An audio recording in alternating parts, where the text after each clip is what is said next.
All right, so welcome to the second video, and I have no idea how many parts this is going to be, but starting to do my summer projects on the Corvette. So for those that aren't familiar, I have a C6 Corvette 2007, Z51 package, so largely stock, narrow body Corvette. But today, first video, first easy thing, easing myself back into this, is these little guys. So these are sway bar bushings for the rear of the car. So my car having the Z51 package or whatever the heavy duty handling side of things is, that gives me the need for the 26 millimeter bushings. So my rear sway bar is like 1 inch, so 25.4 millimeters. So just make sure if you're doing this on a Z51 package or equivalent, that you get the right size bushings. That's really about it. So we'll go ahead and get the car in the air. We'll zip the old ones off, realize how dry and bad they are, and we'll go ahead and throw the new ones in.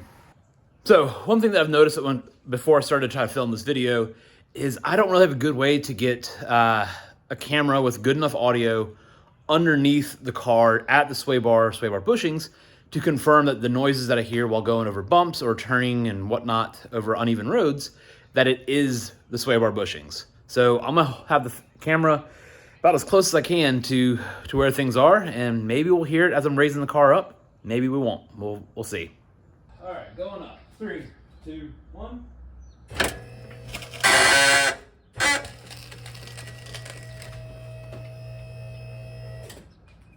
All right, so I don't know if that actually was able to hear anything or not, or if it was just the sound of the car coming off the wood.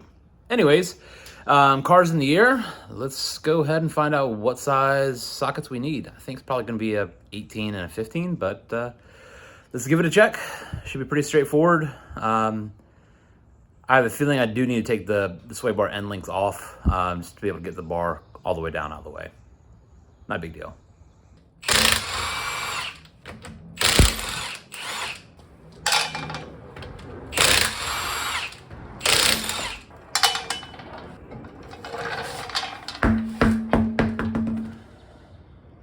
All right, so the new way that I'm gonna do it after I've been trying to figure out how best to film this is, I'm gonna break loose the sway bar end links, so get those nuts loose but not removed. Then I'm gonna go ahead and take the sway bar bushings off the back of the subframe, and then I'm gonna remove everything as a single piece. So let's go ahead and show that now. All right, so here underneath the passenger side, the jam nut on the inside of the sway bar is 5/8 and 18 millimeters on the nut. We'll go ahead and both of these taken loose and we'll go to the next step. All right, so as you can see, we've got them loosened all the way up. I'm gonna raise the car all the way, just give myself some more space, and these guys are next. All right, yep, so top bolt is an 18 mil. If you have an impact, I would suggest using one because these get a little bit tight. But this length, I don't know, 14-inch ratchet can definitely do it still. The lower 15.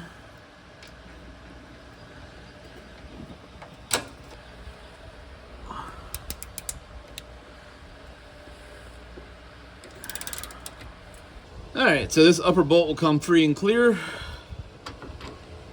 Cool. This lower one actually is for the lower control arm. So it does have an 18 millimeter nut on the back side of it. And you will need to support the control arm either with a jack or tire or something to help take pressure off while you slide this bolt out. So obviously that's a two-handed job for me, but and again, I've already got all these broken loose. So as I start getting the space, these will slide out nice and easily. Now I got a whole bunch of play with the bar up here. All right, so the sway bar is completely off. A couple things that I've noticed. Leave both tires on. All right, so sway bar. These, they move a little bit, but they don't feel that great. That one definitely, that binds pretty good. So, yeah, let's go ahead and pop these off, and then we'll throw the new ones in. All right, so you see where these bushings are split. So basically you're just going to work down the bottom side first, and then you'll pop it off. Yeah, so there's definitely years on this.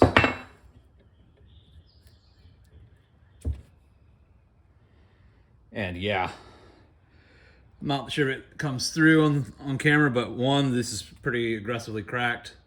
Two, there's just a whole bunch of debris that has come from pitting on this.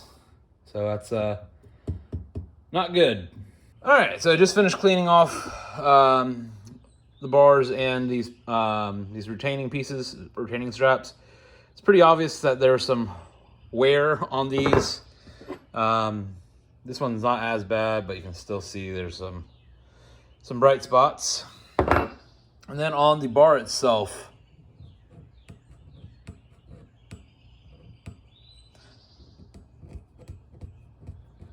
there is a tactile gap between the powder coat and the bare steel. So it'd be something I keep an eye on, but these bushings are like 30 bucks. So I think it's a worthwhile investment right now. And here we go. Same poly bushings. Man, these look pretty and clean. And it even does come with a little bit of polyurethane grease. So what we'll end up doing, one thing I did notice, the original ones, they don't have any grooves. The new ones, I don't know if you can see those grooves in there, but it is grooved to be able to hold the grease and help lower some friction. Sweet.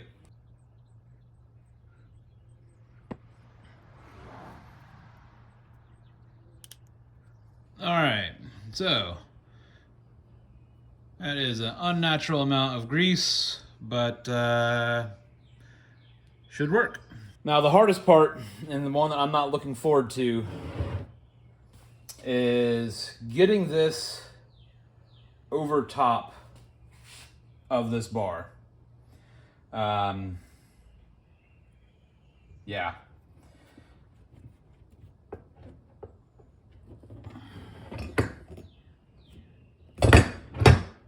Actually, that was insanely easy. Holy moly, that was easy. That's two. And all I'm doing is trying to work the grease into all of the grooves, all of the surface that it's going to be riding on, and letting the excess kind of squeeze out the side. It's a lot easier than I thought it was going to be. So now, all we got to do is throw this bad boy back in the car. All right, so before I go ahead and put the sway bar back on, I'm just gonna take a little bit of brake clean and that plastic scraper and make sure that those surfaces up there on the subframe are nice and clean. And then we'll be ready to throw it back in. All right, and obligatory weird shape curl. And let's go ahead and get it thrown back in the car. All right, so got the top bolts in just to hang it so I don't have to hold it. I can get a hand out for the camera. Top ones are in. I'm gonna go ahead and leave these guys on for very last. I'll get the bolts threaded down on this guy. And then I'll go ahead and put those in and then start to snug everything up and then give it a final torque. And that's it. So fun fact, actually, you can just pull down on the control arm here and put your lower control arm sway bar bolt back in. You don't actually need to jack the tire up. The more you know. All right, so just got everything snugged up and good old torque wrench time. Yeah, so I don't generally share the torque specs just because I don't want someone blindlessly following my video, doing something bad, doing something wrong, and then trying to blame me for it. So that being said, you can Google Corvette forum C6 torque, and it'll bring you to a PDF file that has 2 pages of every single torque value on the car. So do that if you need the torque values. That being said, I'm gonna go ahead and jump in and get mine torqued, and then it's time to put the car back on the ground. And that's 1, that's 2, that's 3, that's 4, that's 5, that was 6. I had to use both hands.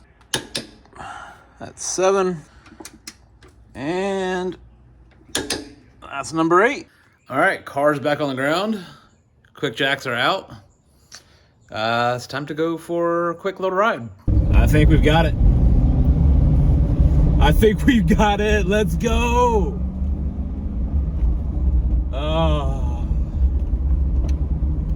Oh man. I know we don't show a whole lot of emotion on this channel, being that I'm trying to figure stuff out and usually mess up something.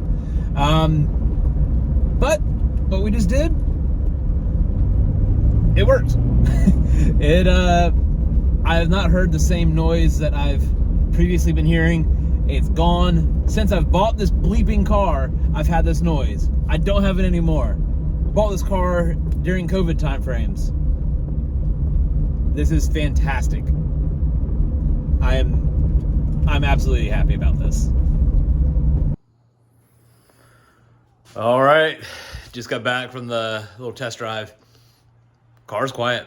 I mean, as quiet as I can be for Delrin bushings and blah, blah, blah, blah, blah. But the noise that I've had, the issue with whatever's going on in suspension, honestly, the real noise that I ended up replacing all the shocks on the car, that I thought it was that.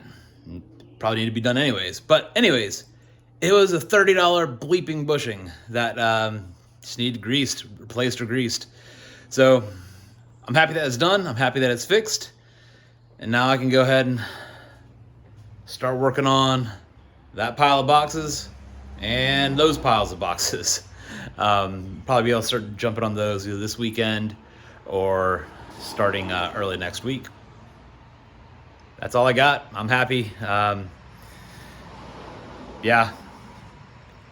It's been a while since this car gave me a win, but I'm glad it did. Let's go ahead and get into it.